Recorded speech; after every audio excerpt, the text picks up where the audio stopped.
여러분들 사도 바울 그러면 여러분의 마음속에 어떤 이미지가 떠오르십니까? 사도행전이나 또 사도 바울의 서신서들을 이렇게 보면 사도 바울은 뜨거운 열정의 소유자지요. 기다릴 줄도 알고 또한 끊임없이 진리와 복음으로 설득하는 사람임을 우리가 발견하게 됩니다. 참으로 하나님께서 사도 바울에게는 귀한 성품을 주신 것 같아요. 지칠 줄 모르는 열정, 그리고 한 번 전해서 받아들이지 아니하면 기다리면서 계속해서 끊임없이 복음을 전하고 설득하는 그런 또 끈질긴 사람인 것을 우리가 발견하게 됩니다. 하지만 사도 바울도 근심하고 낙심할 때가 있었음을 보게 됩니다. 어떤 때입니까? 복음을 전하여 든든히 세운 교회가 흔들릴 때지요. 거짓 선생의 잘못된 교훈과 가르침을 받아들이면서 복음 위에 잘 서 있던 교회가 통째로 막 흔들릴 때 사도 바울은 그 모습을 보면서 근심할 때가 있었습니다. 은혜가 은혜인지 모르고 자꾸 다른 것을 찾을 때, 사람들이 바울을 해치려고 죽이려고 중상모략하고 또 칼을 품고 사도 바울을 기다리고 있다라고 하는, 그런데 그런 사람들이 여러 명이라고 하는, 공모하는 자들이 참으로 많다라고 하는 그런 소식을 들을 때 사도 바울은 사실은 낙심하고 근심할 때가 있었습니다. 여러분, 오늘 5절 말씀 잘 보시면 그것을 우리가 알 수가 있지요. 그렇게 어렵고 힘든 과정들, 복음을 전했지만 받아들여지지 않았던 그런 것들, 상황 속에서 특별히 마게도냐에 이르렀을 때 그런 상황에 극에 달했다라고 하는 것을 우리가 5절에서 알 수가 있습니다. 그럼에도 불구하고 여러분들, 사도 바울은 낭망하지 않았습니다. 포기하지 않았습니다. 특별히 고린도 교회가 사도 바울의 마음을 많이 아프게 했지만 사도 바울은 그 고린도 교회와 성도들을 향한 자기 자신의 마음을 끝까지 지켜나갔던 것이죠. 흔들림이 없었고 변화됨이 없었습니다. 참 귀한 모습이죠. 그렇다고 한다면 여러분 생각해 보십시다. 자기 자신을 귀하게 여겨주지도 아니하고 받아들여주지도 아니하고 전한 복음 자꾸 다른 것으로 바꾸려고 하고 이런 여러 가지 참 나쁜 소식들이 계속 들려옴에도 불구하고 사도 바울은 그것을 이겨나가고 있다고 하는 거예요. 어떻게 이겨나가고 있을까? 우리가 오늘 말씀 속에서 그 모습을 좀 살펴볼 수 있었으면 좋겠습니다. 먼저 우리 2절 말씀 보십시다. 시작. 마음으로 우리를 영접하라. 우리는 아무에게도 불의를 행하지 않고 아무에게도 해롭게 하지 않고 아무에게도 속여 빼앗은 일이 없노라. 아멘. 사도 바울이 마음으로 우리를 영접하라 라고 말한 다음에 나오는 내용들, 아무에게도 불의를 행치 않고 아무에게도 해롭게 하지 않고 아무에게도 속여 빼앗은 일이 없느니라. 사도 바울이 이 말을 왜 할까요? 네. 보통 상황이라면 이런 말 할 필요가 없지요. 마음을 다해서 우리를 영접하라, 이런 말 할 필요도 없는 거예요. 네. 고린도 교회가 끊임없이 사도 바울에 대해서 의심하고 사도 바울에 대해서 공격하고 사도 바울을 받아들이지 않는 부분들이 계속해서 있었던 것을 우리가 여기서 발견하게 됩니다. 그래서 불의도 행치 않고 해롭게 하지도 않고 속여 빼앗은 적도 없느니라 이렇게 말합니다. 근데 여러분 잘 보세요. 여기서 말하는 세 가지, 불의를 행하지도 않았다, 해롭게 하지도 않았다, 속여 갈취한 것도 없다. 이거 거꾸로 말하면 뭐예요? 고린도 교회 교인들은 사도 바울이 이 세 가지를 자기들에게 행했다라고 믿는 거예요. 그렇지 않습니까? 네. 복음을 가지고 나아가 헌신하고 수고하고 애써서 구원받는 놀라운 은혜를 베풀게 했는데, 그러나 그 모든 것을 다 받아들이고 난 다음에 사도 바울에 대해서 그들의 입에서 나오는 말은 뭐냐? 너는 우리에게 불의를 행했다, 우리를 해롭게 했다, 우리의 재산을 속여서 갈취했다, 이렇게 말하는 거예요. 이건 사도 바울을 시정 잡배로 만드는 것이죠. 예. 시장 골목의 깡패보다도 못하게 사도 바울을 취급하고 있는 것을 여기서 우리가 발견하게 된다라고 하는 것이죠. 그럼에도 그런 자들을 향해서 마음으로 우리를 영접하라라고 말합니다. 무엇입니까? 참고 또 참는 것이죠. 하나님이 은혜의 때를 주시기를 바라면서 사도 바울은 인내하고 또 참는다라고 하는 거예요. 자, 이렇게 어렵고 힘든 상황 속에서 사도 바울이 어떻게 인내하고 또 참아낼 수 있을까? 하나님은 이런 사도 바울에게 어떤 은혜를 베풀어 주실까? 그렇죠? 예. 6절 말씀 속에 보면 하나님께서 주시는 은혜로 말미암아 사도 바울이 이겨낼 수 있었고 견뎌낼 수 있었고 참아낼 수 있었던 정말 중요한 두 가지 믿음의 열쇠를 발견하게 됩니다. 우리 6절 찾아서 같이 읽으십시다. 6절 찾으셨습니까? 자, 같이 읽습니다. 시작. 그러나 낙심한 자들을 위로하시는 하나님이 디도가 오므로 우리를 위로하셨으니. 아멘. 예. 그 다음에 디도가 와서 왜 위로를 받았는지 7절에 나오고 있어요. 자, 먼저 우리 6절 속에서 하나님이 어떤 하나님이신가를 말해주죠. 낙심한 자들을 위로하시는 하나님. 예. 사도 바울은 이렇게 고린도 교회를 통해서 어렵고 힘들고 낙심한 상황이 있었지만 그런 자기를 위로하시는 하나님의 은혜를 깊이 받고 있다라고 하는 거예요. 특별히 여기서 위로하다라고 하는 말이 있지 않습니까? 이 위로하다라고 하는 말. 이 위로하다라고 하는 말 단어가 가지고 있는 뜻은 뭐냐 하면 바로 옆에서, 바로 내 옆에서 나를 불러준다라고 하는 거예요. 내 이름을 불러준다라고 하는 거예요. 멀리서가 아니라 바로 내 옆에서 내가 잘 들을 수 있도록. 특별히 어렵고 힘들 때 분명히 들을 수 있도록 강하고 힘있게 불러주는 것을 뜻합니다. 지치고 낭망하면 어떻습니까?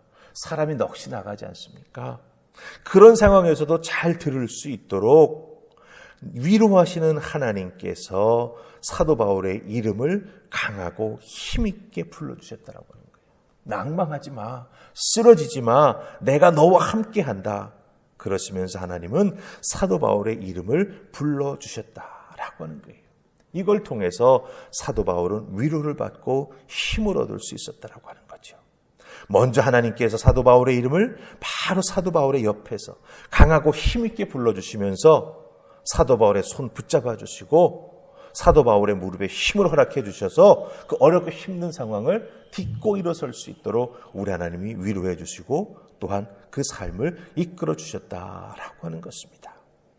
여러분들도 내가 말해도 듣지 않는 사람이 있죠. 이게 진짜라고 말해도 귀담아 듣지 않는 사람이 있죠. 그런 사람 만날 때 어떻습니까? 처음엔 화가 납니다.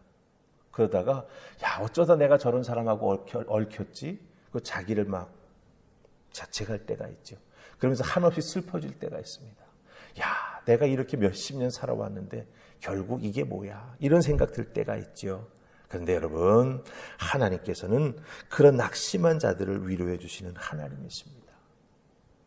내가 그런 낙심당하는 일에 빠져 있을 때 하나님은 나를 찾아와 주셔서 내 이름을 불러주시고 나를 강하게 붙잡아 세워주시는 은혜의 하나님이 되신다라고 하는 거예요. 그걸 통해서 우리 또한 어렵고 힘든 일들을 헤쳐나갈 수 있습니다. 또 하나 있습니다. 6절에 보면 디도가 사도 바울을 찾아왔습니다. 그렇죠? 그 디도가 옴으로 우리를 위로하셨으니 이렇게 되어 있습니다. 디도는 사도 바울의 동역자입니다. 어렵고 힘들 때 믿고 보낼 수 있었던 사람이 누굽니까? 바로 이 디도입니다. 디도를 고린도 교회에 보냈어요. 도대체 사정이 뭔지 듣기도 원했고 사도 바울의 간절한 마음을 디도를 통해서 인편으로 보내기도 했었습니다. 그 사도 바울의 동역자 디도가 고린도 교회 소식을 가지고 돌아오므로 사도 바울이 위로를 받을 수 있었다라고 하는 거예요. 여기서 중요한 건요, 사도 바울 옆에 이 낭망하고 힘들고 고난당하고 사람들로부터 배척당하고 있는 사도 바울 옆에 변치 않는 친구, 믿음의 동역자, 함께 신앙생활에 나아가는 디도가 있었기에 위로를 받을 수 있었다라고 하는 거예요.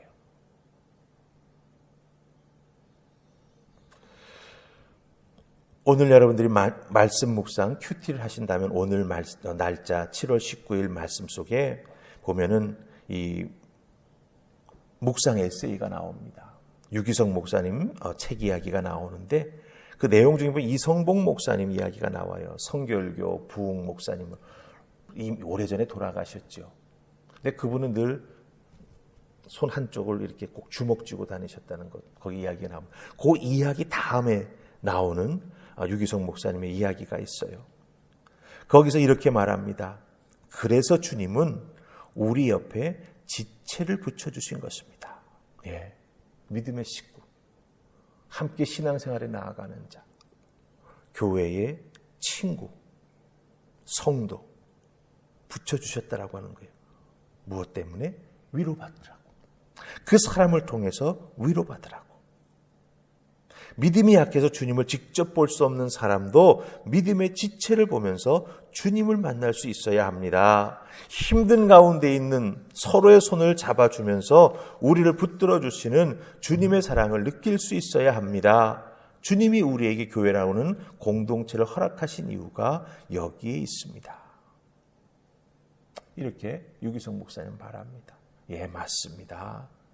사도 바울에게도 디도가 있었던 것처럼 우리들에게도 디도와 같은 믿음의 지체들이 우리 옆에 있다라고 하는 것이죠. 그 옆에 있는 믿음의 지체를 통해 위로받고 그 지체를 보는 것만으로도 이렇게 살아가야겠구나. 이런 상황 속에서는 내가 이렇게 하나님께 매달리고 기도해야겠구나 라고 하는 걸 보고 배우면서 그 어려움을 이겨나갈 수 있다고 하는 것입니다. 우리 하늘품 화평교회에서 신앙생활에 나아가고 있는 많은 믿음의 지체들이 이런 역할들을 서로를 위해서 감당해 줄 수 있었으면 좋겠어요.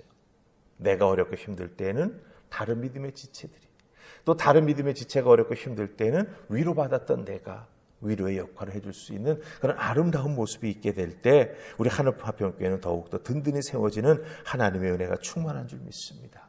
어려움을 당하다가도 우겨쌈을 당하다가도 그것을 뚫고 일어나는 놀라운 믿음의 사람으로 세워지는 역사가 서로를 붙잡아주는 아름다운 성도들이 있기에, 믿음의 지체들이 있기에 그렇게 될 줄로 믿습니다. 여러분 위해서 기도해 주시고, 특별히 낙심당한 자들이 하나님의 위로를 통해, 또 성도님들의 중보기도와 위로를 통해 회복되는 역사가 주의 교회 안에 가득할 수 있도록, 서로를 마음 아프게 하는 일들은 다 사라지게 하시고 서로를 살리고 서로를 세우는 일이 주의 교회 안에 가득하게 해주시옵소서. 여러분들 늘 기도해 주시고 그 역할을 잘 감당하실 수 있기를 주님의 이름으로 축복합니다. 아멘. 우리 기도하십시다. 좋으신 하나님 은혜 감사합니다. 이 새벽 저희들을 주의 손으로 부르셔서 귀한 말씀 주시고 깨달아 알게 해주시니 감사합니다. 사도 바울이 어렵고 힘든 상황 속에서도 그것을 이겨나갈 수 있었던 것, 물론 본인의 믿음이 가장 중요했겠지요. 그럼에도 불구하고 하나님께서 위로를 허락해 주셨고 하나님께서 믿음의 사람들을 붙여주셔서 사도 바울로 하여금 나 혼자가 아니구나 라고 하는 걸 느끼면서 이겨나가게 해주셨습니다.